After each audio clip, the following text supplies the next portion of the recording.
Hey adventurers, time to swap this motor. See what happens.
Okay guys, I've had a bit of a change of heart. I'm not going to rush this. I've got this thing this far, and on the 2013 model we know that we keep bending this bolt because this part of the frame is weak, and on the 2015 model they added this this big strut. So I'm wondering if I can transplant this piece from here to my frame. I've asked some questions and I'll find out an answer soon and see if that's what I'm going to do. In which case, I'll take the front end off and then I'll just take the two frames to the shop and see if they can do that for me. 2,000 years later. Okay, adventurers. Well, it's been a week, and let me show you where I'm up to. I'm only just about to put this thing back together. It's looking pretty hollow still. So yes, I'm about to start putting this back together. I'm going to fix up the wiring harness. So the cloth material that comes around this actually comes off. So there's a few spots where I've been taping that up, like here, for example. So got some electrical tape, some I didn't know you could get flame retardant electrical tape. So I don't know if that's a good thing or a bad thing, but anyway, that's what I've put on there. So I'm about to feed this back through. I've also got a new XL rim on my old hub, which includes new spokes, and then I've gone and replaced the bearings in the swing arm. So the old, these are the old bearings, and they were full of crap. So rather than try and rebuild them, I've cleaned them good enough to repack them. I've just replaced them. New seals. Yeah, the new bearings are in there. So I had them pressed in, and had a bit of welding work done, and had a bit of welding done. Look at this bash plate. So this bash plate keeps folding, and I had some big cracks in here. But now, yeah, look at this masterpiece. So this is aluminium welded. So a good buddy of mine has a little workshop, and he does fabrication, and he does wheels and bearings and pretty much any sort of motorbike work. Yeah, Peter Atwood, and he's out here in the eastern suburbs of Melbourne. So if you're looking for someone that you want to do this sort of work, let me know. I'll just put his contact details in the description. Then you can just contact him direct, and any sort of fiddly work like that, he loves it. He's doing everything. So anyway, let's continue to try and put this thing back together. I've got my coffee, so let's get back into getting this engine in the frame.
got a bit of fiddling to do with those wires because they're a bit bunched there, but fuel's in, water's in, it's got oil already, wheels are hooked up, forks aren't clamped yet, but you want to know if it's going to start. Let's see.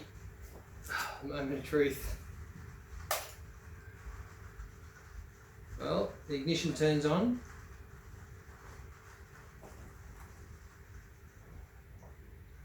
Now I've got some flashing lights.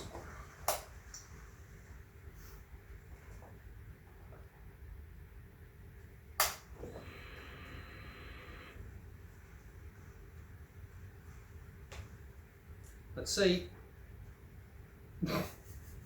Nothing.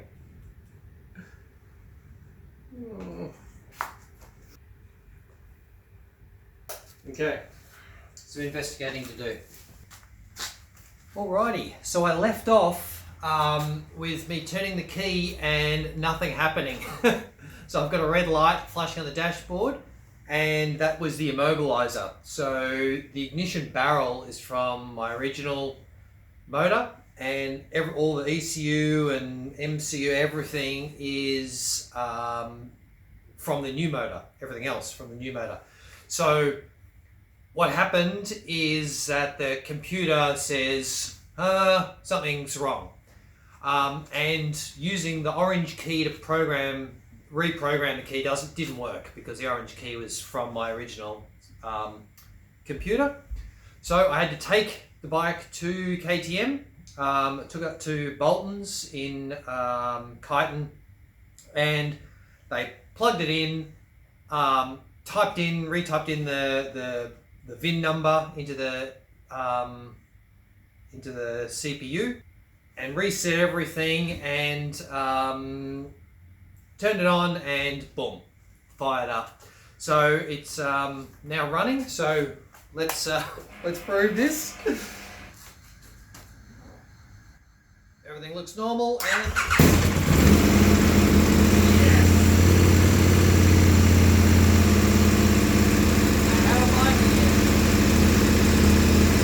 okay, peeps, I am done.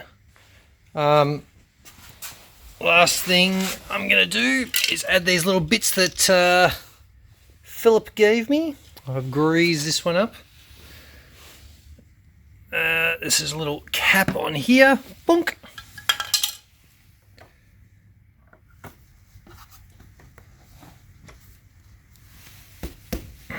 Hopefully that one's in. What do I do? Click this side in. There you go. Beautiful. Tight as a you know what. Cool. My Googletech filter is back in. Yeah, forks are in. I haven't put my new wheel on yet. I'll do that when I change the rubber. Wow, it's done. We're close enough to done. So yeah. Cheers for watching. I'll show you a little ride I'll go on in the morning, and bash plate is on. Go for a little ride in the morning and see how it feels. Woo! Okay, peoples, let's just go for a spin around the block and see what happens.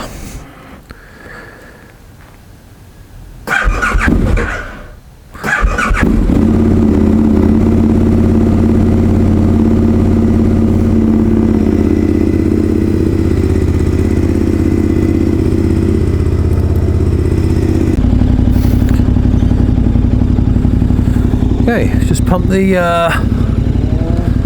tyres up. Oh, bugger.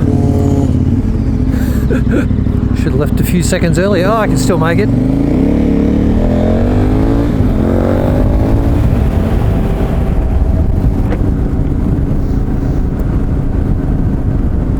Okay, let's just check that the modes still work. Drive mode, sport. Yep, that changed. Yeah, I just wanted to ride around the block, you know, make sure My brakes are working, which I checked just out of my driveway. Because that would be a bad idea. Get the bike properly warmed up. Nearly run out of daylight already. Oh, the days go so fast. So there's about 3 weeks left till we head off to the Simpsons. So I've got to sort of ride this around a bit. Try and get it off road. Make sure the suspension feels good and all the rest of it. For some reason, this motor feels smoother than my old one did. Jesus.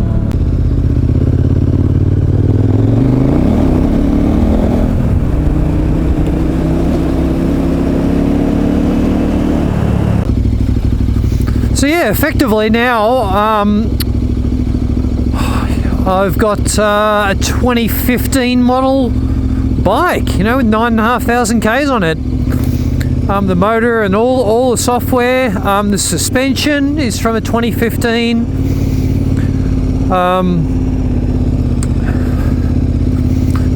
Yeah, the dash, the indicators, lighting, you know, almost everything. Just the frame is still, oh man. Just the frame is still 2013, but I have strengthened the frame, so it's as good as the 2015 anyway. Brand new bearings, new front wheel which I haven't fitted yet, strengthened bash plate, straightened and strengthened. Yeah. It's like having a new bike.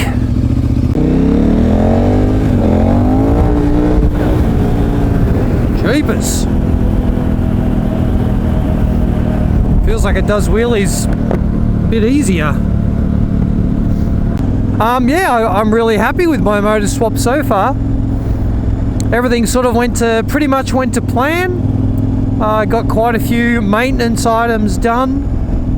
And yeah, hopefully you learned something from the video. You may have, you may not have, I don't know. Well, there we go. A 2015/2013 1190 Adventure. Yeah, now to start getting ready for the Simpson. Cool. Thanks for watching.